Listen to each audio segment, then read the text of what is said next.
Eleanor Vance walked down the hallway of the downtown Chicago office, feeling as if her feet were barely touching the ground.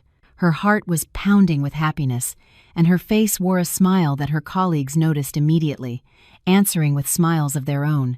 She had just left the director's office, where Mr. Peterson had shaken her hand and spoken the words she had been waiting 3 years to hear. "Congratulations, Eleanor. As of October 1st, you'll be the new head of the marketing department." 3 years of hard work, of sleepless nights spent on projects, of presentations where she proved her competence time and time again. 3 years during which others took credit for her ideas, interrupting her in meetings when it seemed she could never break through that invisible ceiling. And now she had done it. Colleagues congratulated her as she passed. Brenda from accounting hugged her so tightly Eleanor was almost left breathless. Dave from IT gave her a wink and a thumbs up. Even Dolores, the perpetually disgruntled office manager, nodded with something that resembled approval. "Well done," she grunted. "You've earned it." Eleanor glanced at the clock. It was 4:30 p.m. She normally never left before 7, but today, Mr. Peterson had let her go early. Go on, celebrate. Days like this don't happen every year. She gathered her things, stowing the folders she had planned to study at home into her purse, though she understood perfectly well she would hardly get to them today. Today, she just wanted to be happy, to call her mother, to tell her husband, Michael, maybe open that bottle of champagne that had been in the fridge since last New Year's. It was warm outside. The end of September had turned out to be unusually mild, almost summery. The sun was dipping toward the horizon, promising a warm city evening. Eleanor took off her light trench coat and draped it over her arm. She wanted to take a deep breath, to feel the air fill her lungs, to feel how life was finally turning its right side to her. She decided to walk. It was only 20 minutes, but today the walk felt like a gift.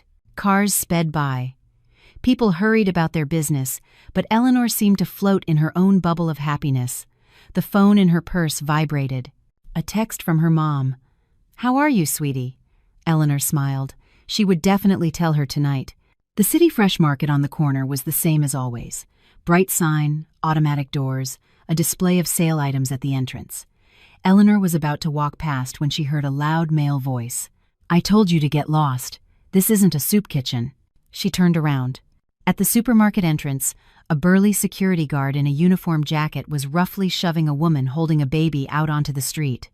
The woman stumbled on the threshold, barely managing to hold on to the child. The guard pushed her again, harder. "Out!" How many times? Same thing every day. The woman didn't scream, didn't resist. She just clutched the baby to her chest and took a few steps back. The infant was wrapped in some old jacket, its face pale, almost gray. The baby wasn't crying, and that was more terrible than any scream. Eleanor froze. Passers-by went around the scene, some turning their heads, others quickening their pace. Someone shook their head, someone else frowned, but no one stopped. The guard went back into the supermarket, the door slamming behind him. The woman remained standing by the wall, carefully rocking the child. Eleanor approached her. The woman was young, maybe 25 at most. Dark eyes, long, dark hair in a braid, old but not dirty clothes, and worn-out sneakers on her feet. She wasn't holding out her hand, not asking for anything. She just stood there, staring at some point beyond Eleanor, gently rocking the baby. "Can I help?" Eleanor heard her own voice as if from a distance. The woman slowly turned her gaze to her, emotionless, as if weighing whether it was worth answering. "Water," she said quietly, her voice hoarse. "The baby needs water." Her voice was calm, tired, without drama or pleading, just a statement of fact. Eleanor nodded and quickly went into the supermarket. The guard followed her with a hostile stare, but said nothing. She grabbed a bottle of nursery water, formula, a package of crackers, boxed and jarred baby food, and bananas. At the checkout, the cashier scanned the items mechanically without looking at her. $85.60. Eleanor swiped her card, took the bag, and went outside. The woman was still standing in the same spot. Eleanor walked up and held out the groceries. "Here, for the baby." Then Eleanor opened her purse, took out her wallet, and pulled out a crisp $100 bill. She held it out to the young woman. The woman looked at the bag, took the bill, then looked at Eleanor. A long, heavy stare. Then she said softly, "Thank you." Not many people stop. Eleanor opened her mouth to say something routine, like "You're welcome," or "It'll be okay," but the woman suddenly took a step closer. Her gaze became sharp, penetrating. She stared intently at Eleanor's face, as if reading something invisible. "Wait," the woman said. "Don't go yet." Eleanor stood still. Something in this stranger's voice made her stay. Something unsettling, almost hypnotic. The woman adjusted the baby in her arms. She looked at Eleanor again. "You were kind to me. Few people stop. But I have to tell you something." She paused. "My name is Cassie.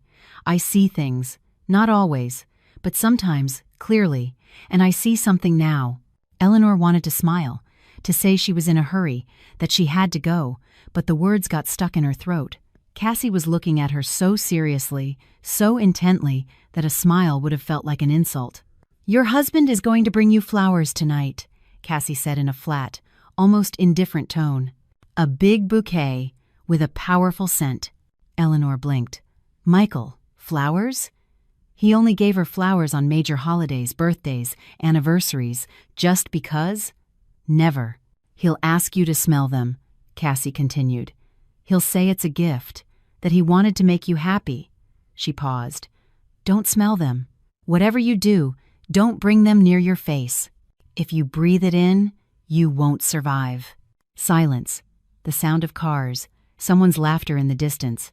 Eleanor stood there, staring at this woman, her serious face, the baby in her arms. "What?" she finally breathed out. "I saw this once before," Cassie said softly, but every word was clear. "A woman died from an attack. Everyone thought it was an accident, asthma, poor health. But I knew the truth. I saw her husband getting ready, buying the flowers, waiting." She looked directly into Eleanor's eyes. "You have an inhaler in your purse. I saw it when you took out your wallet." Eleanor instinctively clutched her purse. Yes, her inhaler was always with her. Mild asthma, but attacks happened, especially in the fall when the air was damp and heavy. "But what does that have to do with anything? You think I'm crazy?" Cassie offered a humorless smile. "You think some homeless girl is just rambling? Maybe. But if your husband brings flowers home tonight, remember my words, and bring them to me. Right here. Immediately." "Why?" Eleanor finally found her voice. "So you don't die," Cassie answered simply. "I'll be here until it gets dark. Then I'm going to the shelter. If you come, you'll find me at this market." She shook her head. "Don't think this is a joke. I never joke about death." Eleanor took a step back. Her heart was racing. Absurd. Nonsense. Michael had been her husband for 5 years. They had been through so much together. Moves, the mortgage on their condo. Her illness 3 years ago when her asthma got so bad she was hospitalized for a week. He was by her side, caring for her, bringing her medicine. I have to go," Eleanor stammered. "Go," Cassie nodded. "But remember, the flowers. Don't smell them tonight." Eleanor turned and walked away quickly. Her legs moved automatically. Her thoughts were a jumble. A delusion. Of course, a delusion. The woman clearly had mental health issues. Homeless people often say strange things. It's a known fact, not something to take seriously. But then why were her hands shaking? Why did her chest suddenly feel tight, as if she couldn't get enough air? Eleanor stopped, pulled out her inhaler, and took a puff. The medication worked quickly. Her breathing evened out. Psychosomatic, she decided, just the shock of it all. She walked fast, her thoughts racing. The promotion, the joy, and now this strange feeling that wouldn't let go. Cassie's words spun in her head like a broken record. Flowers. Don't smell them. You won't survive. Absurd. Nonsense. Eleanor shook her head, trying to banish the obsessive thought. Michael loved her. They were husband and wife. He wasn't perfect, of course. Sometimes he was irritable, sometimes distant. He had been a little withdrawn the last few months, but that was work, stress. He was having a tough time, too. His company was going through a reorganization, layoffs, everyone on edge. But murder? Impossible. Eleanor reached her street. Her building was a 5-minute walk away, a standard brick apartment building where she and Michael had rented a small 2-bedroom on the 4th floor for the last 2 years. Nothing special, but it was cozy. She went up the stairs, took out her keys. The apartment was quiet. Michael usually got home later, around 8. He worked for a construction firm, irregular hours. Eleanor changed her clothes, went to the kitchen, and put the kettle on. She needed to calm down. Have some tea. Forget this bizarre encounter. Just a coincidence. What sort of things get into a street psychic's head? She opened the fridge, looked at the bottle of champagne. See? We'll celebrate together. She would wait for Michael, tell him about the promotion, and they would celebrate like a normal couple, like a family. Her phone vibrated. A text from Michael. Be home in an hour. I have some news. Eleanor frowned. News. What kind? He usually just wrote, running late, or on my way. News was unusual. She texted back. Okay, I'm home. I have news too. She put the phone on the table and went into the bathroom. A long, hot shower that always helped her relax. She closed her eyes, letting the water run over her face, feeling the tension slowly wash away. Flowers. Tonight. Eleanor's eyes snapped open. Enough. Stop thinking about it. She wasn't superstitious. She didn't believe in predictions. It was just exhaustion. A long day. The sound of a key in the lock. Eleanor froze. An hour hadn't passed. Michael was home early. She quickly dried off, threw on her robe, and peeked into the hallway. Michael was at the door, taking off his jacket, and in his hands was a huge, vibrant bouquet. Roses, lilies, some exotic flowers. The heavy, sharp scent hit Eleanor in the face the moment she stepped into the hall. Michael turned and smiled. Hey, he said. These are for you. Eleanor stood in the bathroom doorway, staring at the enormous, brilliant bouquet, almost screaming with its colors. Red roses, white lilies, some purple flowers whose names she didn't know. Greenery, ribbons, wrapping paper. Michael held it all out in front of him like a shield and smiled. The smile was wide, but a little stiff, forced. Congratulations on the promotion, he said, taking a step forward. Eleanor instinctively took a step back. The scent hit her nose so hard it took her breath away. Cloying, heavy, suffocating, as if someone had poured a bottle of cheap perfume in the hallway. How did you find out? She managed to say, feeling her throat tighten. Brenda texted. Your coworker congratulated me too, said you were a rock star, that you earned it. Brenda. Yes, of course, she would text. She had Michael's number. Logical. Everything was logical. But why was he holding the bouquet so strangely? Why wasn't he putting it down? Why was he so close that the scent was becoming unbearable? Smell them, Michael urged, bringing the flowers even closer to her face. Go on, they're fresh. I just bought them. Eleanor took another step back, her back hitting the bathroom door frame. Her chest began to constrict, a familiar sensation, the prelude to an attack. When the air seems to thicken, when every breath requires effort. Michael, please back up, she asked, trying to keep her voice even. The smell is too strong. I'm having trouble breathing. He stopped. The smile didn't leave his face, but something in his eyes changed. Tension, displeasure. He looked at her as if she had done something wrong. It's a gift, he said slowly. I went to the trouble. I picked them out. I wanted to make you happy. And you can't even smell them. I will, Eleanor said quickly, feeling her heart pound. Just give me a second. I'll put them in water, and... No, Michael interrupted.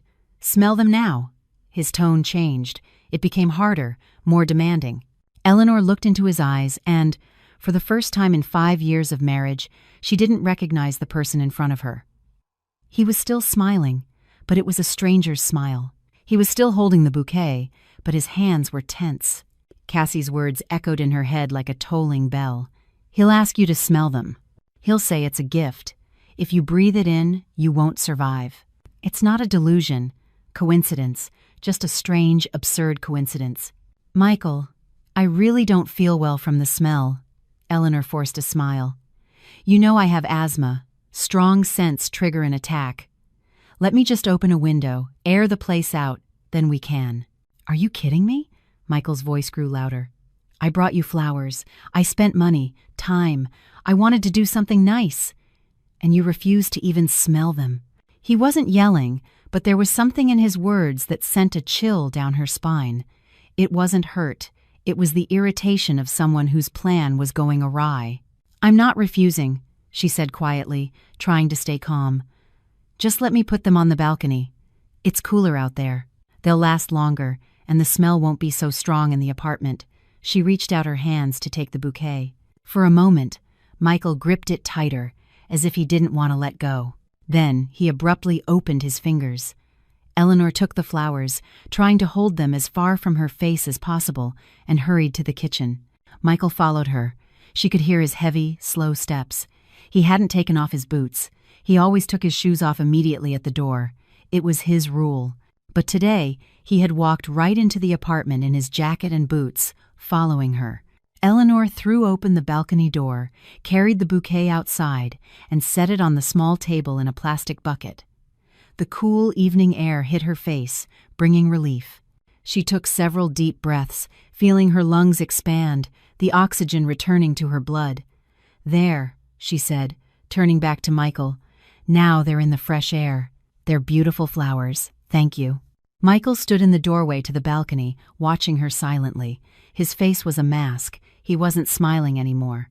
He just watched her, studied her, as if trying to understand what went wrong. "Are you sure you smelled them?" he asked finally.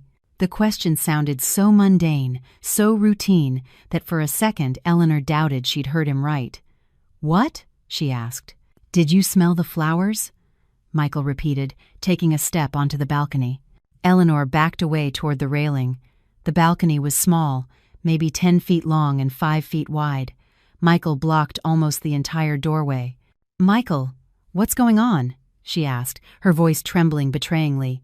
"Why are you acting so strange?" "Me? Strange?" he smirked, but there was no joy in it. "You're the one acting strange. I brought you a gift. I wanted to make you happy. And you didn't even smell them. You didn't even say thank you properly."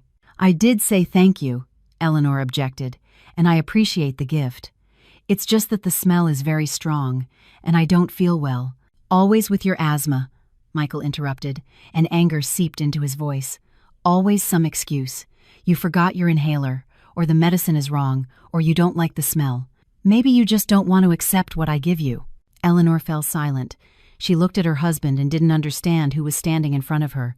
5 years together. 5 years she thought she knew this person. And now he was standing here, speaking to her in a tone she had never heard before. Accusatory. Cold. Alien. "I'm going to get changed," she said, trying to keep her voice even. "And then we'll talk calmly. Okay?" She took a step toward the door. Michael didn't move. She squeezed past him, her shoulder brushing against his, feeling how tense his body was. In the hallway, she stopped, leaning against the wall. Her hands were shaking, her whole body was trembling. What was that? What just happened? She went into the bedroom, closed the door, and sat on the edge of the bed. She pulled out her phone. Her fingers were still shaking. She could barely dial a number. But who to call? Her mom? And say what? "Mom, my husband brought me flowers and I'm scared." It sounded insane. The police? "Hello, my husband gave me a bouquet. Help!" They would laugh at her. Cassie. She had said, "Bring me the flowers." Immediately. Eleanor shook her head. No, it was absurd. She wasn't going to run to some homeless psychic with a bouquet like a frightened fool. This was her husband, her home. She just needed to calm down and talk to him normally. The bedroom door opened. Michael came in without knocking. He had taken his shoes off. He was in jeans and a sweater, and he was looking at her with that same unreadable expression. "What are you doing just sitting there?" he asked. "I thought we were celebrating your promotion." His voice had softened, almost like it was before. Eleanor looked up at him. Maybe she had imagined it. Maybe she had worked herself up because of what that woman said. "Yes," she said, "of course. Let's celebrate." She stood up, walked past him to the kitchen, and took the champagne out of the fridge, 2 flutes from the cabinet. Her hands were still trembling, but she tried not to show it. Michael sat down at the table, leaning back in his chair, watching her. "Are you happy about the promotion?" he asked. "Of course." Eleanor popped the cork, poured the sparkling wine into the glasses. "I've worked 3 years for this. I finally made it." "So, the salary will be higher?" "Yes. About 15,000 more a year." "Good," Michael nodded. "That'll come in handy. They're making cuts at my job. I might get laid off." Eleanor froze with the glass in her hand. "What? When?" "They'll announce it next week, but I already know. I'm probably on the list." He picked up his glass, held it to the light. "So your promotion is good timing." She sat down across from him, her fingers gripping the stem of her glass. So that was it. He was worried about his job, about money, about the uncertainty. That's why he was so strange, so on edge. "Michael, we'll get through this," she said softly. "You'll find another job. You're a good specialist. They'll hire you." "Easy for you to say," he sneered. "You get a promotion, I get fired. Funny, isn't it?" There was no joy in his words, no support. There was something else. Bitterness, envy. Eleanor took a sip of champagne. It tasted sour. "Let's not talk about this now," she proposed. "Let's just be together. Quietly." Michael drained his glass in one gulp and stood up. "I have to make a call. Work stuff." He left the kitchen, went into the living room, and closed the door. Eleanor sat at the table, staring at her unfinished glass. The silence was deafening. She could hear Michael's muffled voice from behind the door but couldn't make out the words. She got up, went to the balcony door. The bouquet was still where she had left it, huge, bright, and exuding that heavy scent. Even through the glass, she could feel the aroma. If you breathe it in, you won't survive. Eleanor closed her eyes. God, what nonsense is in my head? They were just flowers. Normal flowers. Michael wanted to do something nice. Yes, he acted strangely, but he was stressed. Work, problems, everything had an explanation. But why had he insisted so much that she smell them? Why had he watched her? Why had he asked if she was sure she had smelled them? Eleanor looked at the closed living room door, where Michael was talking. Then at the bouquet on the balcony. Then back at her phone. Cassie couldn't have known about the flowers. She couldn't have. It was impossible. Unless she was telling the truth. Eleanor took a deep breath, trying to calm herself. Okay, fine. She would take this damned bouquet and bring it to that woman. Let her say what was so special about it. Let her dispel these foolish suspicions. And then Eleanor would come home, get this paranoia out of her head, and get on with her normal life. She changed into jeans, a sweater, and a jacket, grabbed her purse, and went out onto the balcony. She carefully picked up the bouquet by the wrapping, trying not to bring it close to her face. The scent enveloped her anyway, heavy and cloying. Her chest tightened again. She opened the living room door and peeked in. Michael was sitting with his phone and didn't see that she had the bouquet in her hand. "I'm going to take out the trash," Eleanor lied. "The bag is full." "Where are you going this late?" he asked, his voice suddenly wary. "Can't you take it out in the morning?" "It's full, and it's already starting to smell up the apartment." Michael stared at her for a long time. Too long. Then he slowly nodded. "Fine. Just don't be long. It's already dark." Eleanor left the apartment, closing the door behind her. Her heart was pounding from fear or adrenaline. She couldn't tell which. She ran down the stairs, out into the street. It was almost completely dark. The street lights had come on, illuminating the sidewalk with a cool glow. She walked quickly, almost running, holding the bouquet down by her side. It was a 15-minute walk to the supermarket. She would make it. She had to make it. Because if Cassie was right, if she was actually right, then the husband she had lived with for 5 years had just tried to kill her. Eleanor walked through the evening streets with this bouquet, and each step echoed in her temples with a dull thud. The darkness thickened around her. The streetlights flickered on one by one. Passers-by hurried about their business, paying no attention to her. A normal woman with flowers. Nothing suspicious. No one could know that inside her, a hurricane of fear, disbelief, and a desperate hope that this was all just an absurd misunderstanding was raging. The scent of the flowers seeped through the wrapping, and even in the open air, it seemed suffocating.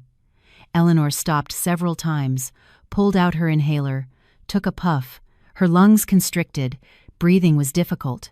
Psychosomatic or a real threat? She didn't know, but with every step, the certainty that she needed to go there, to that woman, grew stronger. The city fresh market appeared ahead, its bright sign, the lit entrance, the same automatic doors. Only now, everything looked different. Sinister, like the set of a movie where something terrible is about to happen. By the wall, where the guard had thrown her out just a few hours ago, stood Cassie. She was rocking the baby in her arms, her back against the brick wall. When she saw Eleanor, she wasn't surprised. She didn't even move. She just nodded as if she had been expecting exactly this. "You came," Cassie said. So he brought them. Eleanor came closer, holding out the bouquet. "Here," she exhaled. "Take them. Tell me what's wrong with them. I don't understand. They're just flowers." Cassie didn't take the bouquet. Instead, she leaned over. She sniffed the air near them without bringing her face close. Then she recoiled, her face twisting in disgust. "Put it on the ground," she ordered, and stepped back. Eleanor lowered the bouquet to the pavement and took several steps back. Cassie carefully squatted, shifting the baby to one arm. With her free hand, she unwrapped the paper. The bouquet opened like a poisonous blossom. Cassie stared at the flowers, then pulled a worn-out phone with a cracked screen from her old jacket pocket and turned on the flashlight. The light fell on the petals, the stamens, the stems. "See these?" Cassie pointed to the purple flowers in the center of the bouquet. "They're not ordinary. They're specially treated. For people like you. For asthmatics. Specially treated?" Eleanor could barely hear her own voice. "Yes, the pollen is weaponized, a concentrated allergen. If a person with healthy lungs smells it, they'll sneeze. And that's it. If an asthmatic takes a deep breath, a severe, fatal attack. If help doesn't arrive in time," Cassie looked up at Eleanor, "and help wouldn't have arrived, because you would have been at home alone. He would have gone somewhere. He'd have an alibi. You'd suffocate, collapse, die. The ambulance would come, but too late. Asthma. An attack. An accident." Silence. Eleanor stood there, staring at the bouquet lying on the asphalt, unable to move. Cassie's words fell into her consciousness like stones into water, sending out ripples of horror. "How do you know?" she finally whispered. "How could he?" "I saw this before," Cassie said evenly, without emotion. 3 years ago, another woman, another city, another husband. But the method is the same. I was living in a shelter then, worked as a cleaner at the hospital. I saw her when they brought her in. Already dead. The husband brought her. The doctors shook their heads. "Asthma," they said. "It happens. I knew it wasn't an accident. I had a vision. Just like with you. Why didn't you say anything?" "To who?" Cassie gave a humorless smile. "The police? They would have laughed. A homeless cleaner accuses a respectable man of murdering his wife with flowers. Who would have believed it? Besides, I never saw that husband again. He vanished, collected the insurance and left." Eleanor felt her legs give way. She leaned against the wall to keep from falling. "Insurance," she repeated slowly. "Oh God. Michael, last week he had me sign some papers. He said it was for work, for some benefits package, an insurance package." Cassie nodded as if this was all expected. "Most likely a life insurance policy. In the event of your death, the beneficiary, him, a large sum, large enough to solve all his financial problems." "But why?" Eleanor's voice broke into a sob. "Why? We've been together for 5 years. I love him. He couldn't." "He could," Cassie interrupted. "Money. It's always money. Or another woman, or debts, or all of it together. You make money, but you're worth even more dead. It's easier to get rid of you and live comfortably." Eleanor covered her face with her hands. "This is impossible. This can't be true. Michael was her husband. They slept in the same bed. Had breakfast together. Made plans.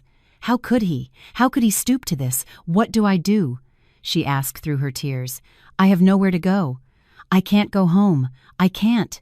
"You can," Cassie said firmly, "and you must. But not alone. First, we call for help. The right help." She stood up, holding the baby close, and pulled out her phone. "What are you doing?" Eleanor wiped her tears. "Calling 911, Cassie said, dialing the number. "You need a medical record before anything else happens. Understand? This is important. You need to be on record. They need to examine you, note the diagnosis, register that there was contact with an irritant, that your life was threatened. Otherwise, you won't be able to prove it later." 911. "What's your emergency?" A dispatcher's voice came through. "There's a woman here having an asthma attack," Cassie said clearly. "She smelled some flowers. She's having trouble breathing. She needs help urgently.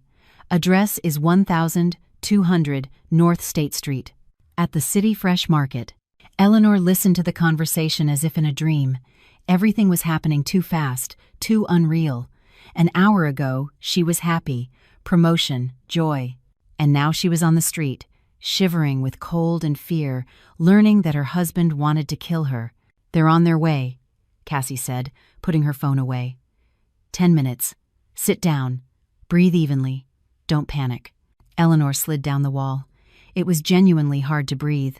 She no longer knew if it was from fear or because she had inhaled some of the poison in the bouquet. And what if they come and say everything's fine, that there's no poison? "Then I was wrong," Cassie answered simply. "But I'm not wrong. Not about these things. My visions have never failed me." The ambulance arrived in 8 minutes. A white van with blue stripes and flashing lights pulled up to the curb. 2 people got out, a man in his 50s in a paramedic uniform and a young woman with a medical bag. "Where's the patient?" the paramedic asked. "Here," Cassie pointed to Eleanor. The paramedic approached, squatting beside her. "What's your name?" "Eleanor Vance." "What happened, Eleanor?" I have asthma. I was exposed to some flowers with a strong scent, and it became hard to breathe." The paramedic nodded, taking out a stethoscope. "Show me your inhaler."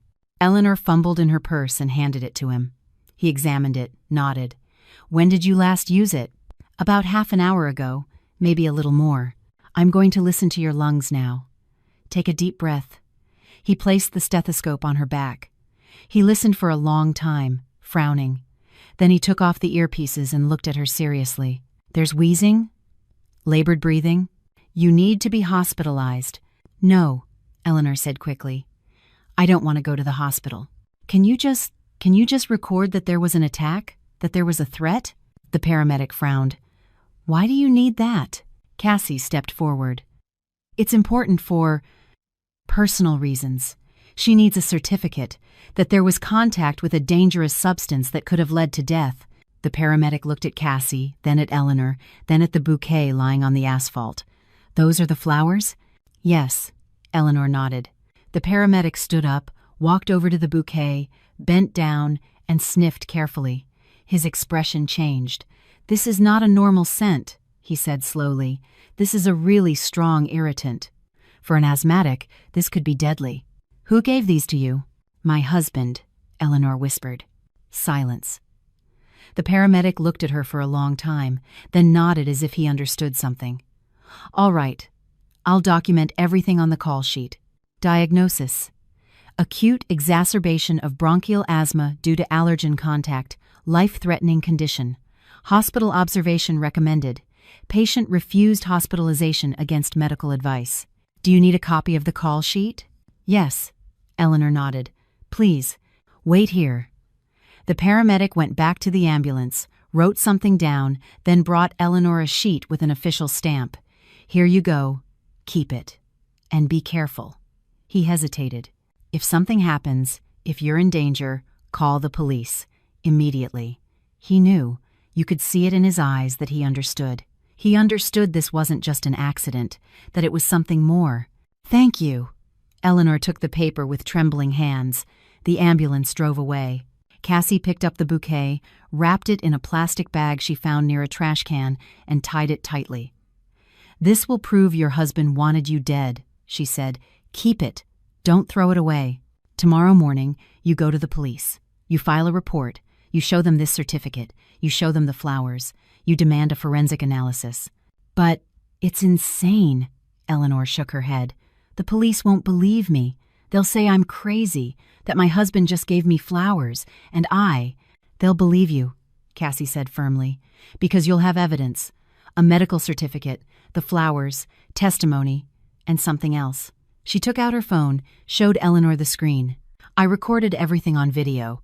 You coming here, me explaining, the paramedics' examination, everything. Eleanor stared at the recording. It was all there. Why are you doing this? She asked softly. Why are you helping me? You don't even know me. Cassie looked at the baby in her arms, then at Eleanor. Because last time, I kept quiet. When that woman died and her husband got away with it, I'm not going to be quiet again. She handed Eleanor the bag with the bouquet. Go home. Act normal. Don't let on that you know. Tomorrow morning, leave early. Go to a friend's house, your mom's, anywhere, and go straight to the police. Understood? And you? I'll be in touch. Here's my number. Cassie recited it. Eleanor saved it in her phone. If anything goes wrong, call me. I'll give a statement. I saw everything. I'm a witness. Eleanor nodded, clutching the bag with the bouquet. It was heavy as a stone, like a sentence. Thank you, she whispered. Thank you for saving my life. Don't thank me yet, Cassie shook her head. You'll save yourself. When it's all over, then you can thank me. Eleanor walked back. The darkness was thicker, colder. She was walking with the proof that the husband she had lived with for 5 years wanted to kill her. She walked, not knowing what tomorrow would bring. She walked, understanding that the life she knew had ended tonight, at the supermarket, when a strange woman with a baby in her arms told her the truth. The building appeared ahead. The windows of her apartment were lit. Michael was waiting. What was he thinking, she wondered, when she didn't come back right away? Was he calling? Worried? Eleanor pulled out her phone. 3 missed calls from Michael, 2 texts, "Where are you?" and "Why aren't you answering?" She typed a reply, "Ran into my friend Carmen. We got to talking. On my way now." She went up the stairs. She hid the bag with the flowers in a corner behind the trash chute. She opened the door. Michael was in the hallway. "Where have you been?" he asked, his voice tense. "I told you." "I ran into Carmen. She was telling me about her grandkids. I couldn't interrupt her." Eleanor took off her jacket, trying to sound calm. Michael nodded, then went back to the kitchen. She took a glass of water. Her hands were shaking so much the glass almost slipped from her fingers. She drank, feeling the cold water go down her throat, and thought only one thing: survive until morning. Just survive until morning. The night stretched on infinitely. Eleanor lay in bed next to Michael, unable to sleep. His every breath, every movement, grated on her frayed nerves. He slept peacefully, breathing evenly, sometimes turning onto his other side. The normal sleep of a normal person. A person who, just hours before, had tried to kill his wife. Eleanor stared at the dark ceiling, replaying everything that had happened in her mind. Cassie's words, the bouquet, the paramedic's certificate. She had hidden it deep in her purse, under documents and her makeup bag. The bag with the flowers was hidden. Michael must not find them. Not tonight, not before she got to the police. The clock showed 4 a.m. It was still pitch black outside. Eleanor carefully sat up, looked at Michael. He was asleep. She quietly got out of bed, put on her robe, and left the bedroom. In the kitchen, she poured herself some water and sat at the table. Her whole body was like a taut string. Her phone was on the table. She picked it up, opened her messages with Cassie. "Can't sleep," she wrote. A reply came within a minute. "Me neither. How are you?" "I'm scared. I don't know what to do." "Leave early in the morning, while he's sleeping, and go straight to the police. Don't delay." "What if he wakes up? Asks where I'm going?" "Lie. Say you're going to the doctor for a checkup. After yesterday's attack, it's logical." Eleanor nodded to herself. Yes, that could work. Michael knew she sometimes went to the pulmonologist for a checkup after an attack. "Okay, thank you. Hang in there. You'll get through this." Eleanor put the phone down, finished her water. She needed to get at least a little sleep, gather her strength. Tomorrow would be a hard day. She went back to the bedroom. She lay down carefully, trying not to wake Michael. She closed her eyes. Sleep wouldn't come. Thoughts spun in her head, each more terrible than the last. What if the police didn't believe her? What if they said there wasn't enough evidence? What if Michael found out she went to the police and, oh, don't think about that. Just survive until morning. Survive and get out. Eleanor opened her eyes at 7 a.m. It turned out she had finally fallen asleep. Michael stretched beside her, yawning. "It's morning already," he mumbled sleepily. "Yes." Eleanor sat on the edge of the bed. "I need to go to the doctor. After what happened yesterday." Michael propped himself up on his elbow. He looked at her. "What doctor?" "The pulmonologist. At the clinic. After the attack, I need to get checked out." She tried to speak casually, as if this were a routine matter. "Do you want me to drive you?" Her heart sank. That was the last thing she wanted. "No, no need," Eleanor said quickly. "You have to get to work. I don't want to make you late. I'll be faster on the L train anyway." Michael looked at her for a long time. Too long. Eleanor felt his heavy, assessing gaze. "Okay," he finally said. "Whatever you want." He got up and went to the bathroom. Eleanor exhaled. She quickly got dressed. Jeans, sweater, jacket. She grabbed her purse, checked that the certificate was in its place. It was. She shoved a change of clothes and toiletries into a large gym bag she found in the closet. The bag was heavy, awkward, but there was no other choice. Michael came out of the bathroom and saw her with the two bags. "What's the gym bag for?" "It's my stuff for the pool," Eleanor lied. "I want to go for a swim after the doctor. The doctor said swimming is good for the lungs. You haven't been to the pool in 6 months. That's why I want to start again." He nodded, but something flashed in his eyes. Suspicion, distrust. Eleanor didn't wait to find out. She quickly kissed him on the cheek, the usual morning ritual, and left the apartment. Behind the trash chute was the bag with the flowers. She grabbed it and ran down the stairs. It was cool outside. The sky was overcast with gray clouds. Eleanor walked quickly, almost running. The subway station was a 10-minute walk. She went down the escalator, got on the train. She clutched the gym bag to her chest and put the bag with the flowers on the floor, thinking that she was carrying evidence against her own husband. How absurd it sounded, how terrifying. The police station was on North Clark Street, not far from downtown. Eleanor got off at the right stop, went upstairs. The building was gray, unassuming, with a sign, 18th District Police Station. She stopped in front of the entrance, gathering her courage. Once she crossed this threshold, there would be no going back. Now she would officially accuse her husband of attempted murder. Deep breath, exhale, go. Inside, it was warm. It smelled of official spaces, morning coffee, paper, something else indefinable. The desk sergeant was sitting behind the counter, looking through some documents. Seeing Eleanor, he looked up. "How can I help you?" "I need to file a report," Eleanor said, her voice sounding firmer than she expected. "For attempted murder." The sergeant straightened up, put down his papers. "Have a seat. I'll call a detective." Eleanor sat on a hard chair in the hallway, clutching her purse. About 5 minutes later, an energetic man in his 40s in a neat suit appeared. "I'm Detective Miller," he introduced himself. "Come on back to my office." The office was small, cramped, filled with filing cabinets. The detective sat behind his desk and gestured for Eleanor to sit across from him. "I'm listening." Eleanor put her purse and the bags on the floor, took the certificate out of her purse, and placed it on the desk. "Yesterday, my husband brought me flowers. He insisted I smell them. He was very insistent. He watched me, asked if I was sure I had smelled them. I have asthma. These flowers were treated with something that could cause a fatal attack. I didn't smell them, thanks to a woman's warning." Eleanor spoke quickly, in short bursts, afraid that if she stopped, she wouldn't be able to continue. "I called an ambulance." The paramedic recorded a life-threatening situation. "Here is the certificate. Here are the flowers. I want to file a report for attempted murder." The detective was silent. He looked at her, then at the certificate, then at the bag with the flowers on the floor. His face remained unreadable. "Are you sure about what you're saying?" he finally asked. "Absolutely. Do you have any proof of intent? Witnesses?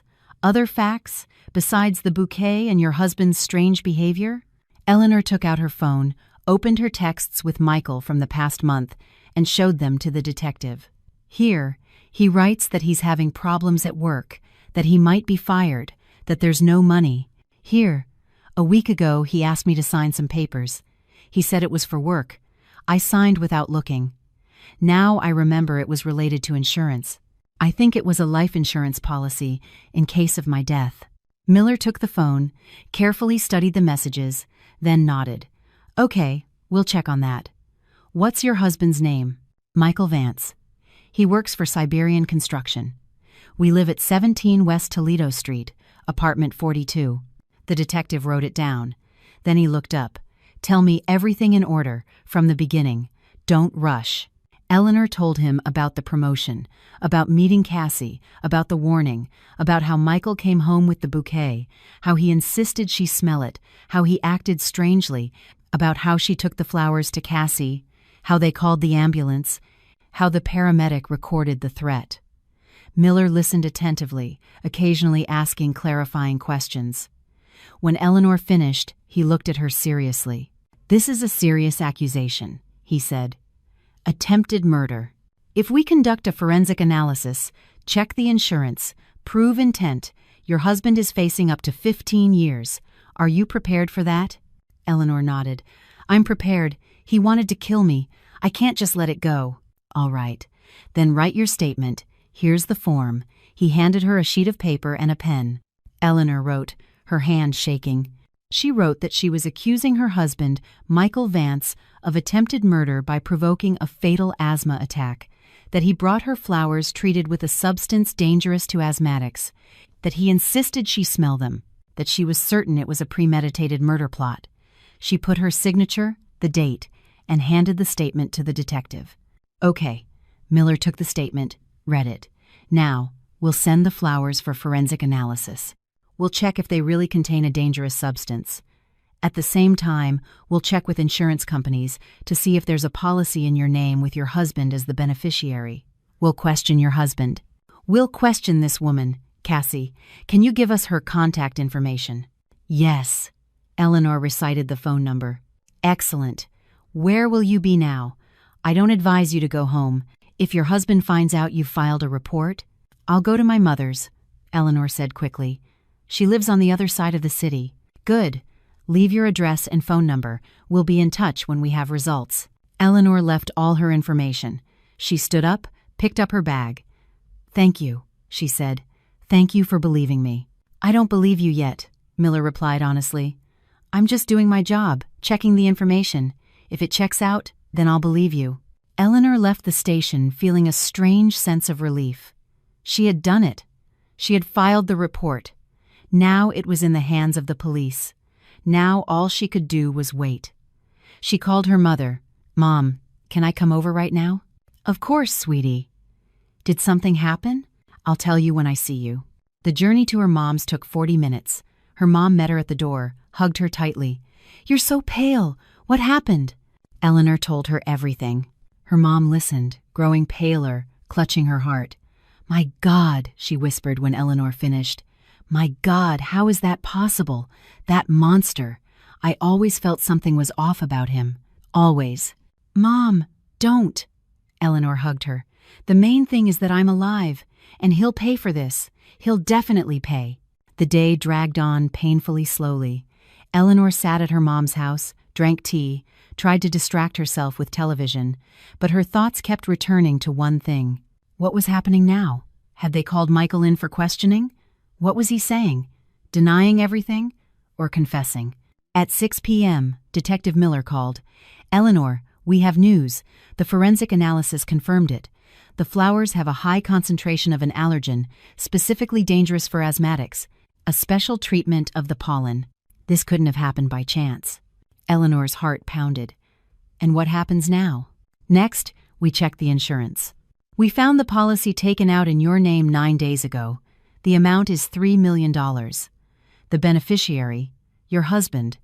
In the event of your death by accident or illness, he gets the full amount. Silence. Eleanor could only hear her own heartbeat. We brought your husband in for questioning, Miller continued. At first, he denied everything. Said he just wanted to make you happy, that he didn't know about any allergens, that it was a coincidence. But then we asked him a few questions, and he slipped up. How? He said he bought the bouquet in the morning, before work. But we checked the surveillance camera footage from the flower shop. He bought the flowers in the afternoon, at 3 p.m., right after leaving the insurance company's office where he took out the policy. In other words, he lied. And when we showed him the footage, he fell apart, started contradicting himself. So you believe me? Yes, Miller said firmly. I believe you. It was premeditated, attempted murder. Your husband took out the insurance, bought and specially treated the flowers, knowing about your asthma, and calculated that you would inhale the allergen and die from an attack. It would have looked like an accident. The insurance would have paid out, and he would have been in the clear. Eleanor closed her eyes. Tears streamed down her cheeks. She was crying not from grief, but from relief. They believed her. They didn't think she was crazy. It was all confirmed. What will happen now? She asked through her tears. We have arrested your husband. We've charged him with attempted murder. Tomorrow, the court will set bail, but most likely he'll be held in custody. He's facing up to 15 years in prison. The insurance company has voided the policy and any payouts. You can file for divorce and request a protective order for your safety. Thank you, Eleanor whispered. Thank you so much. Thank the woman who warned you, Miller said. She saved your life. We'll be calling her in to testify as a witness. Her testimony is very important. Eleanor hung up.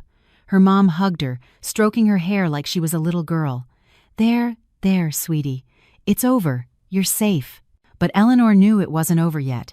Ahead lay the trial, interrogations, divorce, the need to rebuild her life from scratch. But she was alive. She was breathing.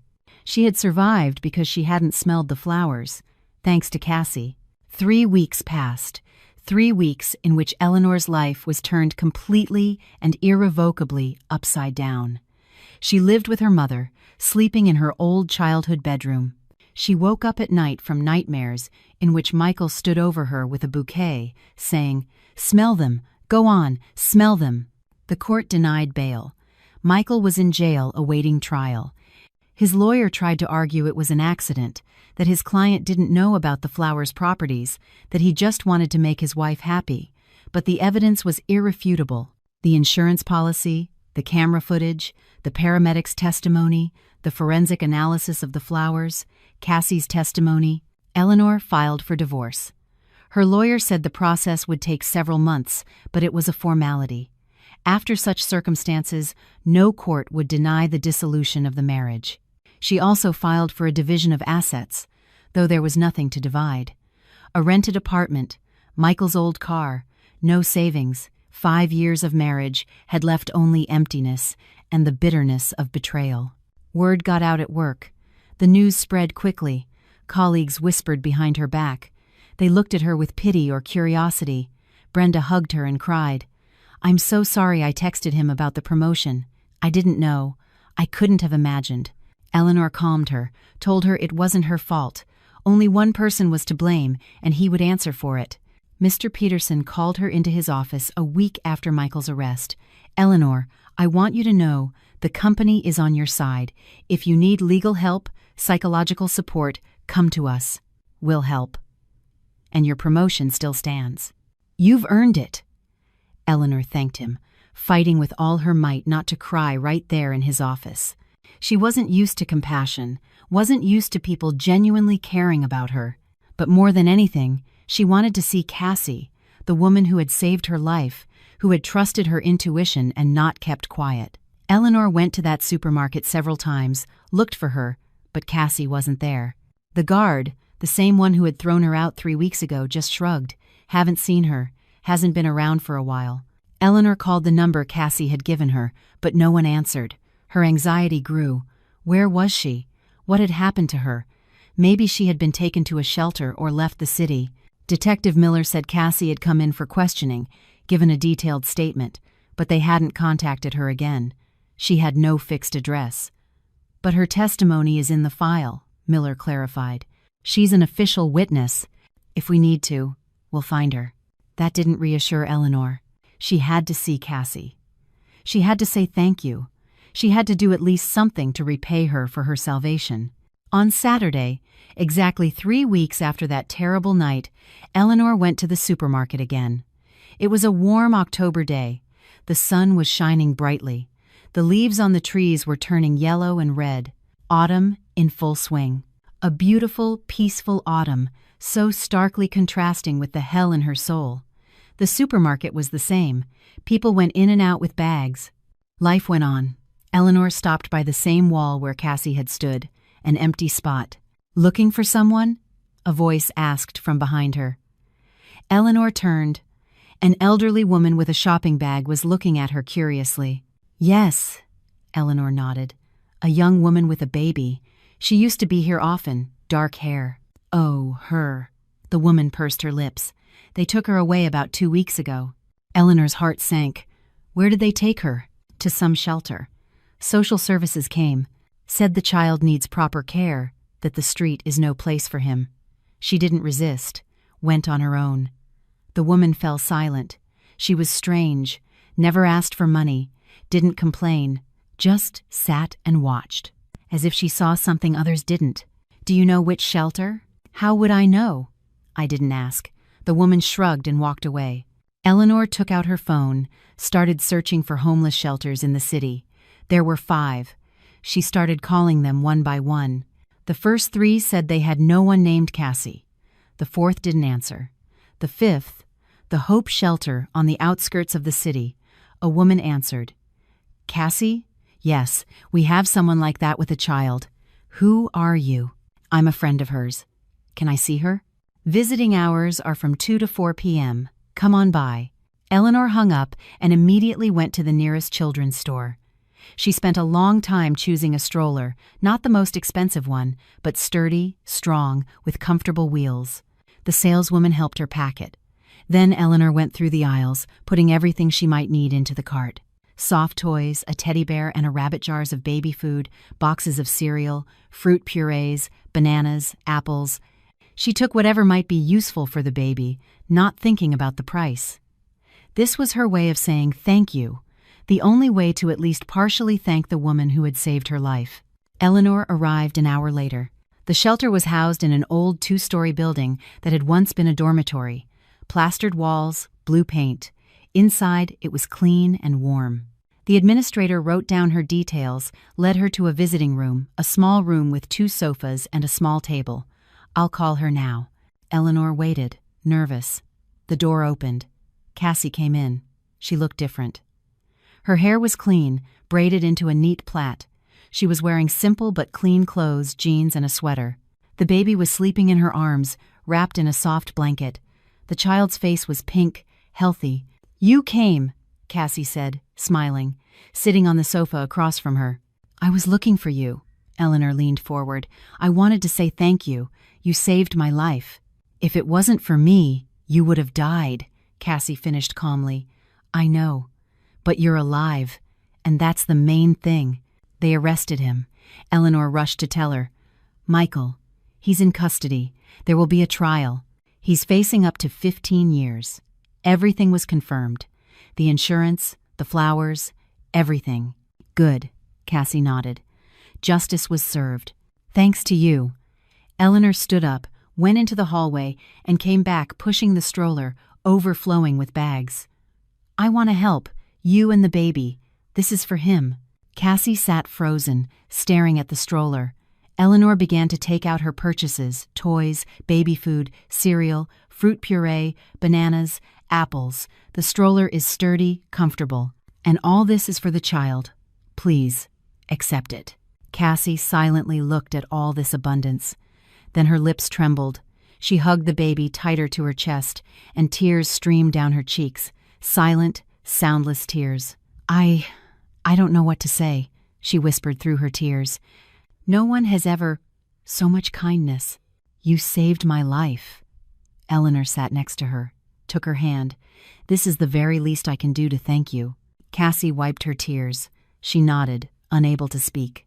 She looked at the stroller, the toys, everything Eleanor had brought, and cried with happiness because someone had seen in her not a homeless beggar, but a person worthy of gratitude and respect.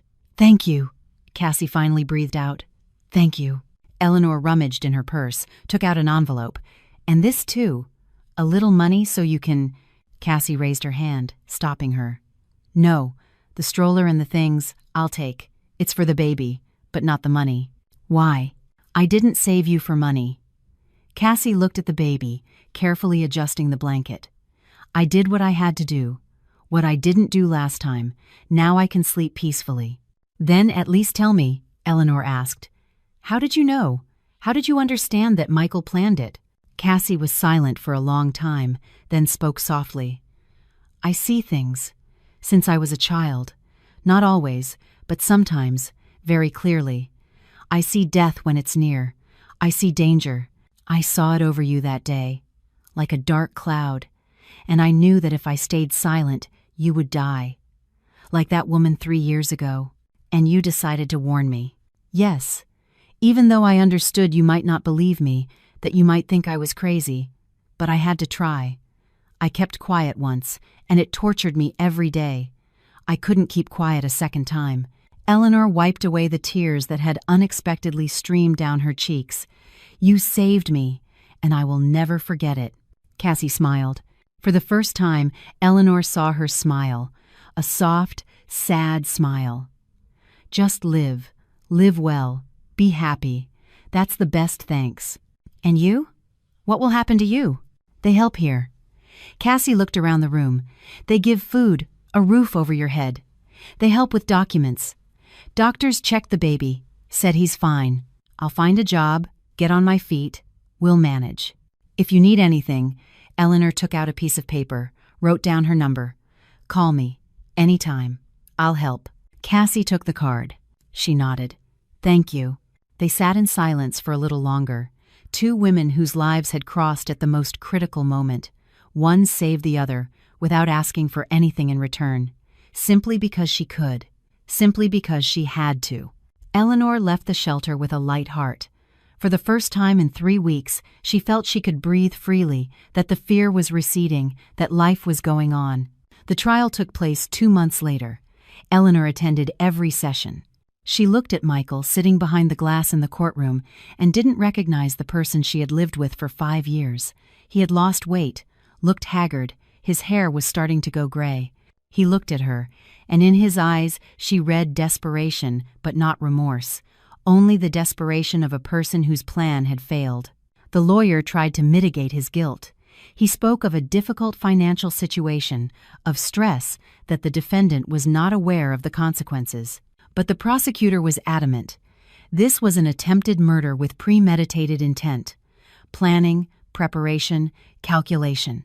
Everything pointed to a cold, cynical attempt to get rid of his wife for money. The sentence, 12 years in a state penitentiary. The divorce was finalized the same day. Eleanor walked out of the courthouse and took a deep breath. It was over.